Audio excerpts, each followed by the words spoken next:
Bienvenidos a este espacio de análisis. Hoy nos vamos a adentrar en una de las herramientas, bueno, quizá de las más poderosas y sin duda controvertidas del Estado uruguayo, el sistema de vigilancia de comunicaciones conocido como el Guardián.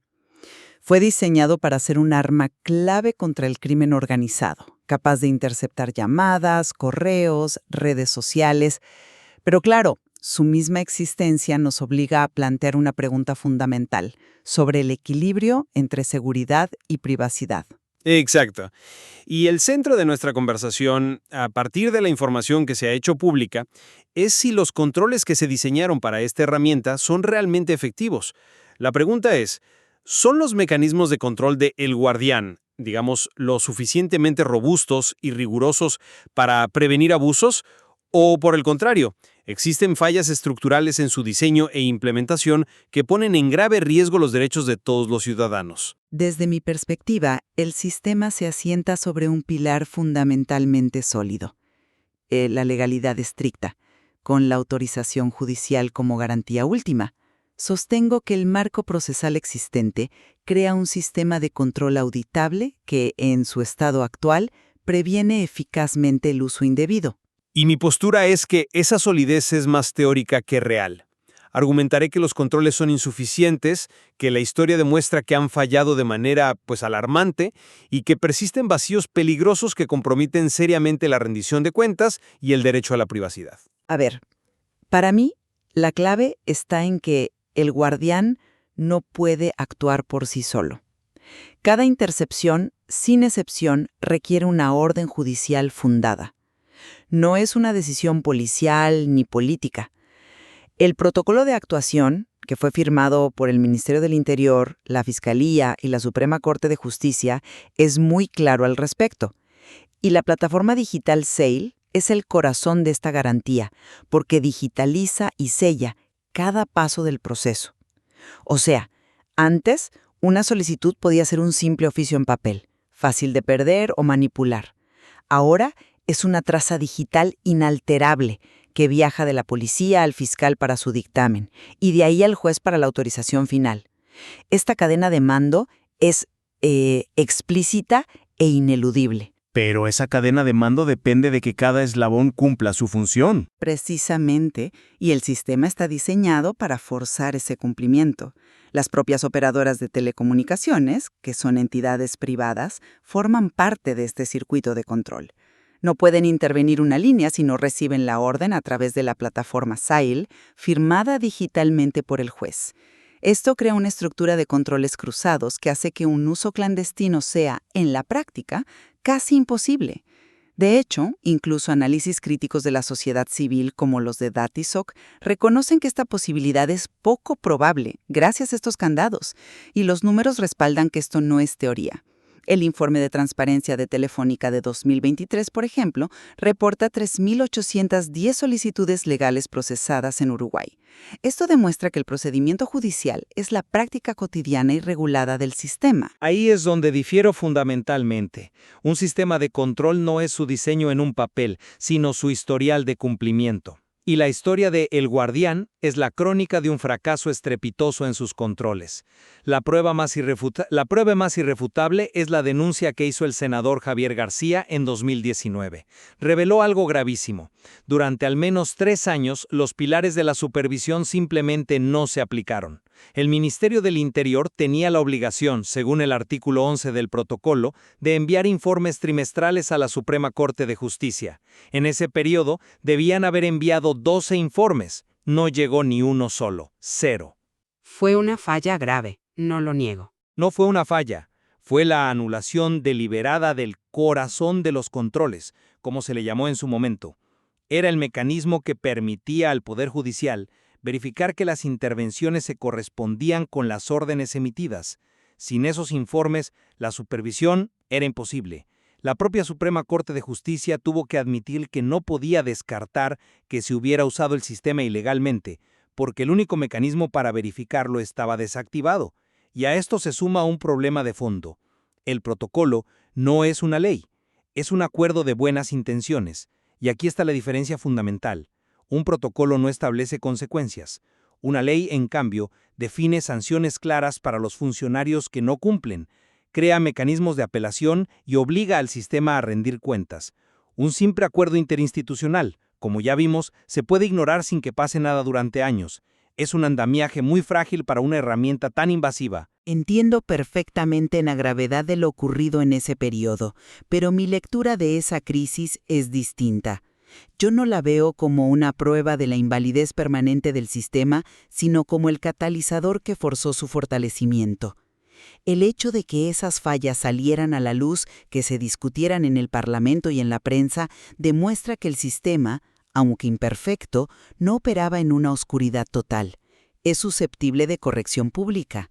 La presión externa funcionó como un mecanismo de control adicional y, como resultado, los procedimientos actuales son más rigurosos. La falla pasada, por grave que fuera, no anula un diseño que, una vez corregido y puesto bajo un escrutinio público mucho más intenso, es funcional y robusto hoy. Te pregunto entonces cómo podemos hablar de un diseño robusto si sus pilares de control más importantes fueron ignorados deliberadamente por años. La corrección no vino de un mecanismo interno de autoevaluación. Llegó por una investigación periodística y la denuncia de un senador. Como él mismo dijo, si no fuera por eso, el sistema seguía funcionando sin control ninguno. Lo que esto revela es un principio fundamental en la vigilancia estatal. La confianza, una vez rota por un fallo sistémico, no se restaura simplemente afirmando que el problema está solucionado. Requiere un nuevo nivel de transparencia y supervisión que hasta ahora no hemos visto materializado en una ley. Depender de la próxima investigación periodística no es una garantía, es una lotería. Pero la respuesta institucional sí existió. A partir de esa crisis, se ajustaron los procesos y la comunicación entre los poderes del Estado se restableció. Argumentar que porque falló una vez el sistema es inservible para siempre es como decir que un coche no es seguro porque una vez se le pinchó una llanta. Se repara, se refuerza y se sigue adelante con más precauciones.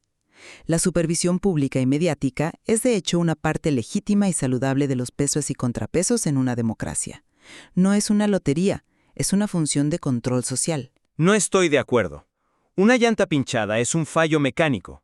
Esto fue una decisión consciente de no cumplir con la única salvaguarda real que tenía el sistema.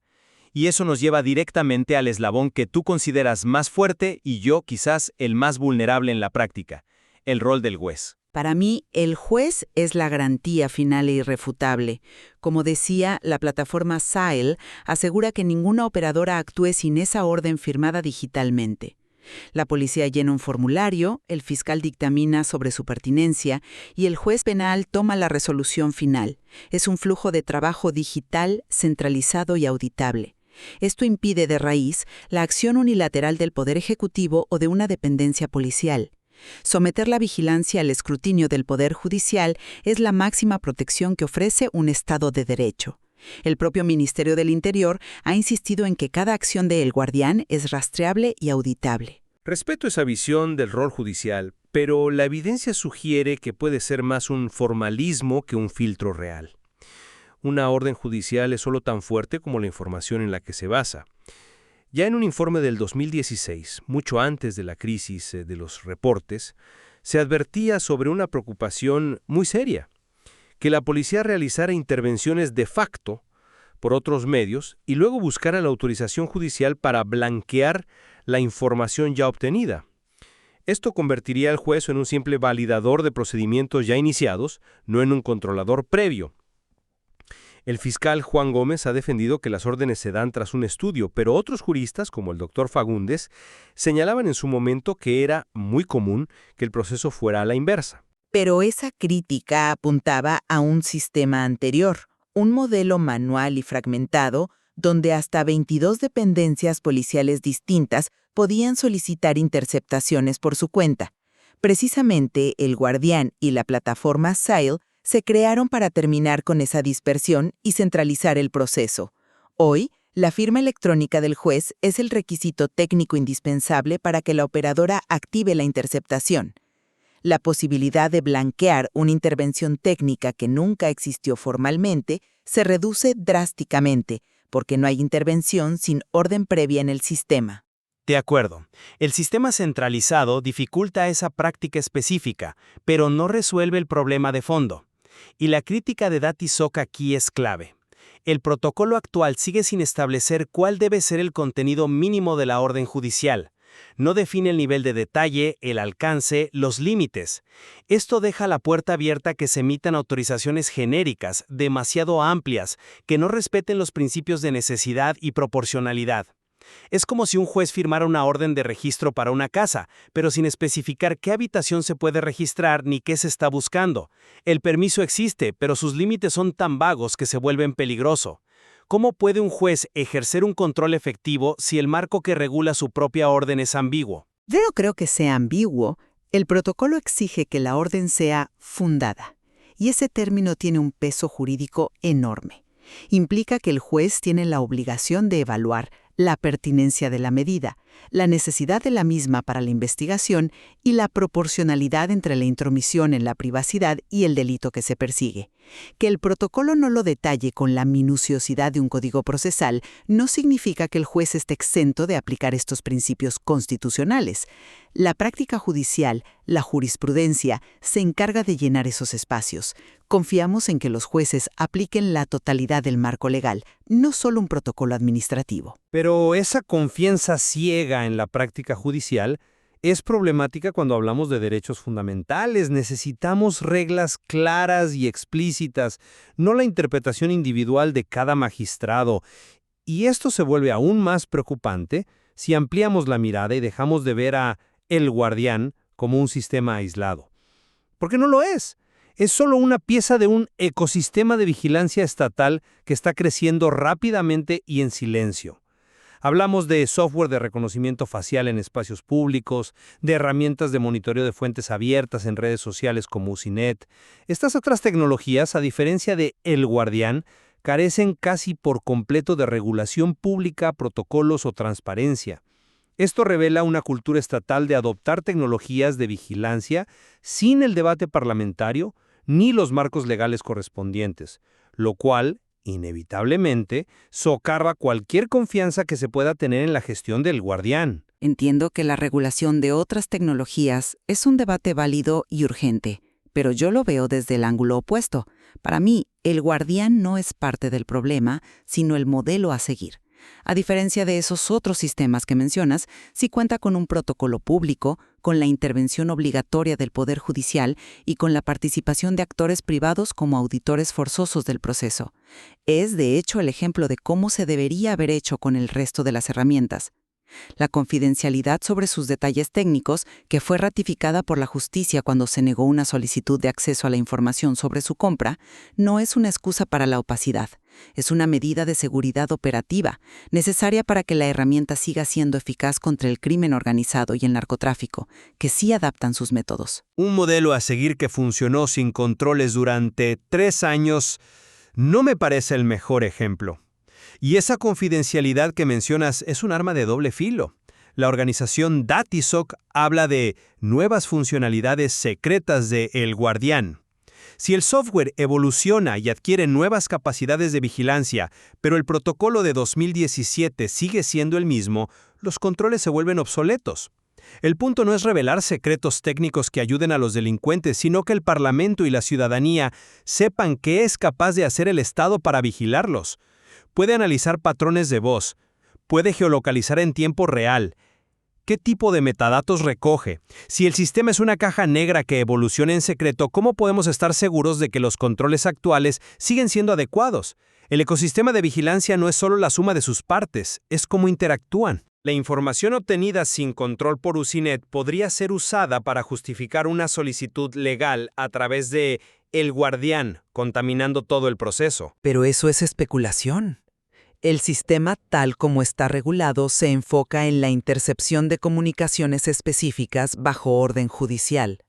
Las capacidades técnicas deben servir a ese fin legal, no a otro. Cualquier funcionalidad que exceda el marco de una orden judicial sería, por definición, ilegal. El control no está en conocer el código fuente del software, sino en auditar los resultados. Que cada intervención que se realiza tenga una orden judicial que la respalde. Y ese control hoy existe y funciona. El debate sobre las otras tecnologías debe darse, pero no invalida la estructura de control que sí se construyó para el Guardián. Para mí la conclusión es clara.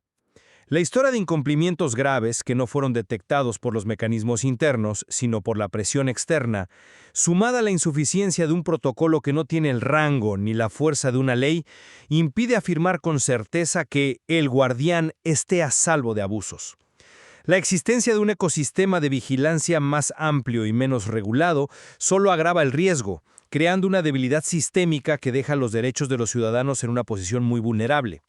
La confianza no puede basarse en la promesa de que los controles, que una vez fallaron estrepitosamente, ahora sí funcionan. Se necesita una ley integral de vigilancia estatal. Por mi parte, concluyo que, si bien la supervisión continua y el escrutinio público son indispensables, el marco de funcionamiento actual de El Guardián es fundamentalmente sólido. Su mayor fortaleza es que pone a la autoridad judicial en el centro de toda operación, eliminando la discrecionalidad policial. Incorpora un sistema de pesos y contrapesos entre distintas entidades estatales y privadas que en conjunto dificultan enormemente la arbitrariedad. Las fallas del pasado, aunque serias, fueron identificadas y han conducido a un proceso más riguroso y vigilado. Hoy, el sistema opera sobre una base de legalidad que ofrece garantías sustanciales y auditables contra la vigilancia indebida. La tensión entre la necesidad de herramientas eficaces para la seguridad y la protección irrenunciable de la privacidad es, sin duda, un debate central de nuestro tiempo. Y como lo demuestra el análisis de El Guardián, los detalles importan, el cómo se diseñan los controles, la transparencia con que operan y la fortaleza legal que los respalda son cruciales para la salud de una sociedad democrática. Agradecemos su atención en este análisis.